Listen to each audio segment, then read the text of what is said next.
దేశం ప్రస్తుతం క్లిష్ట పరిస్థితుల్లో ఉందని, దేశంలో మత రాజకీయాలు నడుస్తున్నాయని సిపిఎం పొలిట్ బ్యూరో సభ్యులు పివి రాఘవులు అన్నారు.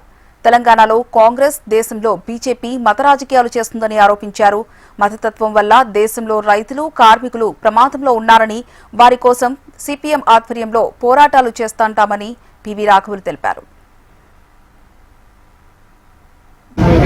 కాంగ్రెస్ ప్రభుత్వం రాష్ట్రంలో అధికారంలో ఉంది, కేంద్రంలో బీజేపీ ప్రభుత్వం అధికారంలో ఉంది. ఇద్దరు ప్రజలకు హాని చేసి చర్యలు అయినా కేంద్ర ప్రభుత్వం ఈరోజు ప్రధానంగా దేశాన్ని మొక్కలు చేసే తప్పుడు ముందుకు. అలాగే అమెరికా యొక్క ప్రయోజనం కోసం తప్ప ఈ దేశ ప్రయోజనాలు పనిచేయడం లేదు. వీటన్నిటికీ వ్యతిరేకంగా ప్రజలను సమీకరించి పోరాటాలు కోసం ఎంతైనా ఈరోజు ఈ స్మారక సేవను చూసినప్పుడల్లా ఆ పోరాటాలు చేయాలనే ఒక పూర్తి ప్రజలకి, అలాగే కార్యకర్తలకి, సిపిఎం నాయకులకి వస్తుంది. ఆ పూర్తితోటే ముందుకు పోతామని చెప్పి చేయడానికి ఈరోజు